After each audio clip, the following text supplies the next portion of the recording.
You're with Julian on the Brown Note on a Saturday, doing what I do on Saturdays, which is pointlessly long reviews of things. And this is a Gone But Forgotten, and that's my intermittent series on usually albums that have either been denied classic status on release or have been forgotten about since, with a bit of leeway.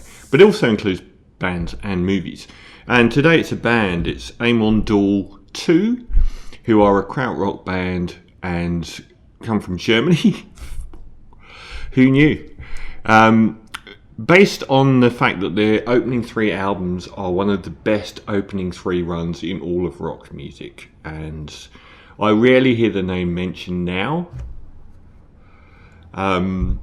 Even compared to Krautrock bands like Can You, Faust, Kraftwerk, Amon Düül don't tend to get mentioned as much, but it was an incredible 3-year run where they pumped out 5 albums, including 2 doubles.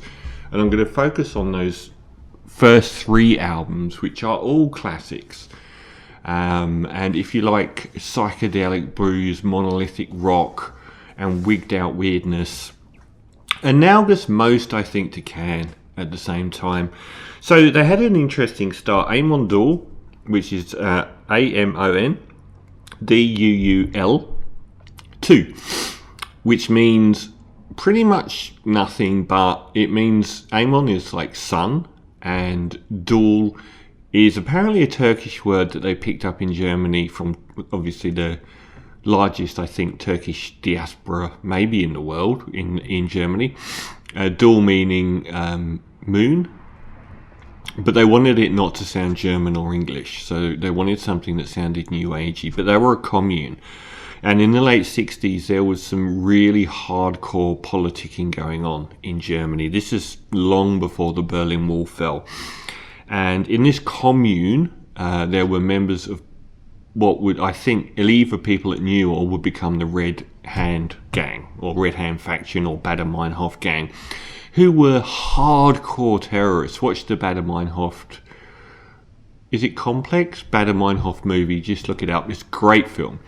But they were involved in some seriously hardcore terrorist activity, including links to Palestinian groups and so on, all the way back. See, luckily we've solved that issue in the last 50 years. And they used to make music together, and they used to hang out together and play music. And part of the group realised they were much better musicians than the rest. So the original group were Amon Düül, and then Amon Düül 2 were the band that made all these albums. And pretty much after the success of these albums, the original collective of Amon Düül released their own music, which is interesting if you want to do a deep dive into Krautrock. It's a lot more sort of jam based. It's not as comparable in quality. And I want to go over the band members as well. Chris Carra, violin, often a very big instrument here, and vocals, only died last year. Particularly John Weinzierl, who his bass playing is astonishing. I'm assuming he's not the lead vocalist, but his bass playing across all these 3 albums is an absolute, it's just incredible. Falk Rogner, and Dieter Surface on drums. His drumming, the drumming and bass on, particularly on the first 2 albums, is absolutely fantastic. The bass playing here is amazing. Reminds me of Derek Forbes in The Simple Minds, where he's kind of like the lead, not just like a Peter Hook lead, but where he's really hanging everything together. So they are still going, because I looked at the drummer, Dieter Surface, and he joined the band in 1969, but it's got no end date, and I just thought I'd check. There is no end date. Like a lot of these Krautrock bands, they sort of petered out by the mid-70s into nothingness, and then sort of came back for reunions and so on. Their first album, which I'm going to look at, is Phallus Dei, which I believe means God's penis. And this album is ranked alongside Can. I don't have a month of release here, but it's ranked alongside Monster Movie by Can as the first Krautrock album, which shows the level of importance to this album. And it's also analogous to, for me, like what the British musicians did in the late 60s with blues rock and proto-heavy metal and hard rock is unparalleled. But what the Germans did from like 69 to 73 in the rock sphere of the same but also avant-garde rock was way ahead of what was happening in England. And like a lot of music, it also had its promiscuity in England. Lots of people like John Peel, the esteemed radio DJ, and so on, were more prominent probably in promoting this music than even the Germans were. Phallus Dei came out in 69, and it, like, the second and third albums are doubles. The one I've got is a double, but it depends what version you get at the moment. So we get it kicking off with Kanon, which has got some really sort of dramatic 60s hard rock, and Indian ragga guitars were the rage at the time as well. Absolutely wild drumming, wild time changes, and a variance between spoken word and female vocals. So I missed off mentioning the female vocalist, who was the only female band member.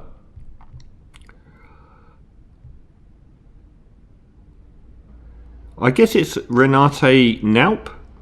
Renate Naup. She was the only sort of female band member at the time, who does a lot more sort of operatic vocals than the lead guy. But if there's one area where Krautrock really fell down, it was male German voices. Lots of very dodgy vocalizing.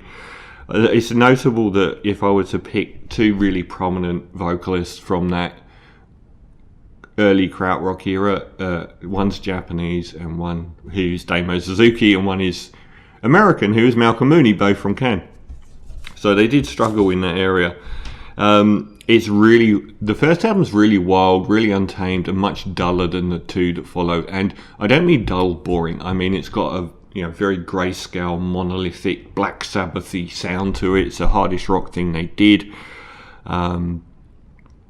The second track's got, like, the whole album's really full band playing. You can really hear, traditional hard rock elements of bass, drums, guitars, and vocals on a lot of these tracks really well. But it's a much more ragged production than the development that would follow. Lucifer's Golem has got the most prog heavy metal riff yet. It's interesting, the opening tracks are like 4 minutes, 6 minutes, and then 8 minutes for Lucifer's Golem. And I don't know what that means, actually. So I don't know if that is Lucifer's Gilhom, but it's the longest track by far. And it also shows the first instance of humour. So there's a bit in it where it goes halfway through, chicka chicka chicka, on the vocals, which is actually quite funny. And apparently their live show was, compared to a lot of the bands which are very studious, like Cannes, and their live experience, were much funnier. And you do occasionally see this funniness come through in their music. And then we go through to, this is Take No Prisoners music, completely Take No Prisoners. It's a very tight band. A lot of these German bands were incredibly tight when they were playing, like, whether it was industrial funk or whether it was prog rock or whether it was like hard rock or blues rock. Really, really tight bands, really strong musicians as well. Like came from a classical music background and so on. And the last track does have that operatic sort of female vocal with a marching drum tattoo and a very difficult vocal. Like, it's not like she's asked to just go chords A, G, A, C, and so on. Like she's actually sort of going up and down the register to match the music. It's quite impressive. Phallus Dei is the final track on the normal album, but it's 20 minutes long. So it's quite a short album compared to the other two, and it's quite something. It's sort of got this bluesy post-rock opening, and then it goes into this phasing. Sometimes their phasing is a little bit too much. But here it's very good, and it reminds me almost of Nurse with Wound, if you have any idea who that is, with like scary, scratchy noises and so on. And then it kicks off with this like bass-driven mantra, a wigged-out jam session. A lot of this earlier stuff relates to the jam side of things, and I think the next two albums sort of are actually a lot more song-based, even the long tracks. Very hard driving, completely bonkers, and it gets into this hoedown sort of like 2/3 of the way through, where the percussion takes over, and probably the best bit on the whole album. It's an amazing passage, and it is analogous to the first Can album, because that ends with You Do Right, which is a 20-minute track on the final side, so it's analogous to that. The extra tracks I've got on my version of the album, I think, pan this album out to more, which is Freak Out Requiem 1 to 5, another 20 minutes of music, which I think elevate the album. It's some of the cleanest hard driving rock production-wise on the album, but it seems that's replaced now. So whether you got this Phallus Dei album now, and you got those Freak Out Requiem tracks that are fantastic, or the two 10-minute tracks which have been appended to the album since 2006, I don't know. I think, given that the second and third albums are doubles, Freak Out Requiem really does make this a double album, and I think more satisfying, but it's still a fantastic album and a very important album as the joint, I guess, first Krautrock record. And a lot different to what, the Clapton post Ginger Baker era of, the Jeff Beck era of blues was happening, and they weren't trying to be avant-garde like these guys were, just effortlessly avant-garde, possibly down to the German aspect of what was going on. I think these guys are Hamburg, not Berlin, so they weren't surrounded on all sides by Russia at that time. It's a 9 out of 10. I think it's a little bit raggedy and less developed than what was to come. It's a classic album, but like I said, if you're not including those extra tracks, then it's not as amazing as the next two. It's still a classic album. So 9 out of 10 for Phallus Dei. What is their most acclaimed album came in 1970, which is Yeti, with an excellent cover. Now, the reason I got into krautrock music in the 90s was Julian Cope's book, Krautrock Sampler. I will pay a tidy fortune to actually get this. I've only got it on PDF now. He released a book called Krautrock Sampler on krautrock music, and it got me into it in the 90s so hard. And I've never looked back. I've got probably 70 or 80 krautrock albums, with this band in the top tier. And he withdrew it, because he listed 50 albums and went through the stories of their making and why they were great. And then he turned around and got all prissy about it and said, oh, well, I'm going to remove it from sale because it's not perfect. Who cares? It got me into a love of this amazing music. Yeti came out in 70 and is regarded as their masterpiece. But then so is Phallus Dei, so is Wolf City, and so is Dance of the Lemmings. This is a much more ambitious and less monolithic album with a lot more colour. And it kicks off with this really, the first side is basically, one thing I really love what they do with double albums is they kind of make each side of the album coherent. And it kicks off and ends with this really good clipped mod rock riffing, which is very clean and direct. We do get at this stage the slightly dodgy male vocals, but we do get absolutely fabulous riffs. It's got a really good hard rock burner. Every track is called Soap Shop Rock, but they have some of the best album song titles in the business. So it's Soap Shop Rock 1, 2, 3, 4, but that's called Burning Sister. And the second one is, which it slides into as though it's just a suite of songs, Hallucination Guillotine, another winner. A Brief Gulper Sonata, and then the best title of these, Flesh-Coloured Anti-Aircraft Alarm. Magnificent, which goes on for 6 minutes and is incredible. Funky drumming, mega heavy riffs, bass, And the first time the vocals really work from the guy. The girl's vocals have been fine, but the guy's vocals really come in here because he tries to do Ozzy Osbourne, or at least Ozzy. Yeah, pretty much. Black Sabbath were rolling at this time, and I think Phallus Dei, if you like the first Black Sabbath album, is definitely up your alley. But here he does it. The vocals actually work. Very proto heavy metal stuff here. But then, unlike the first album where it sticks in that pocket, where it's always going to be proto-metal, we get in, She Came In Through the Chimney. Nope, sorry. What's the track? She Came In Through the Chimney. Sorry, I was right. Which has got a site, because they've listed the tracks on my album, it's got 1, 2, 3, 4. Here it's got 1 dash, 1 dash, 1 dash, 1 dash. This is real psych folk pop, which is something they started getting into, and it adds colour to their music as well. Hippie bongos, and the violin playing is great here as well. The riff is fantastic, and the greatest asset on the track. Archangel Thunderbird, another wonderful track. Really, really good track actually. Probably the best, maybe, on the album. Very, very funky drumming, mega heavy guitar riff and bass. I'm losing track of the tracks here.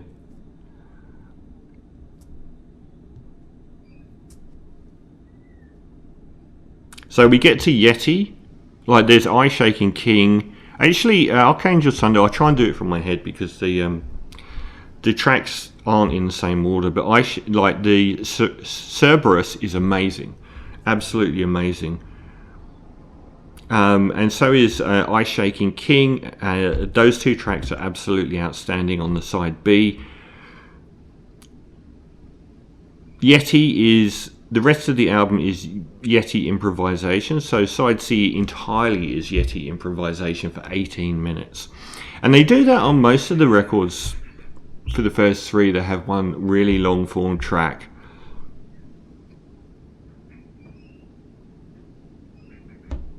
And that's probably the most I felt that they are at the moment.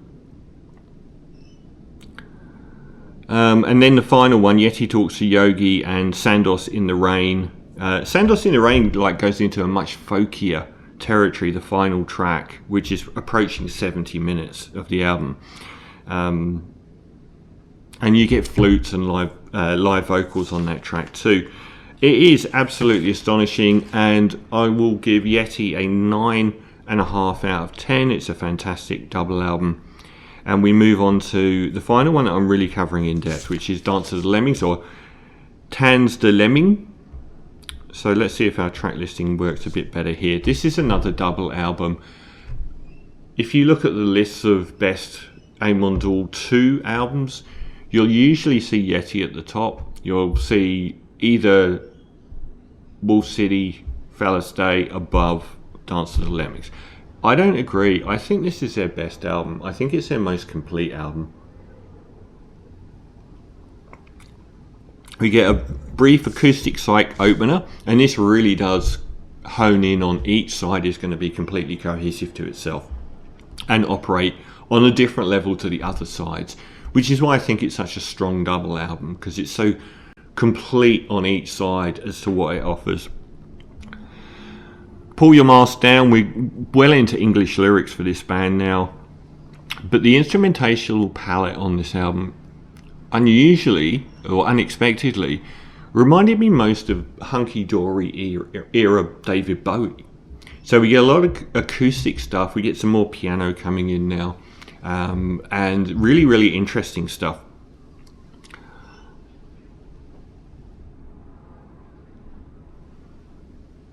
And the last one on side one is an 8-minute Telephone Complex, and the fluid soloing now is a lot cleaner compared to the kind of muddiness of that monolithic first album.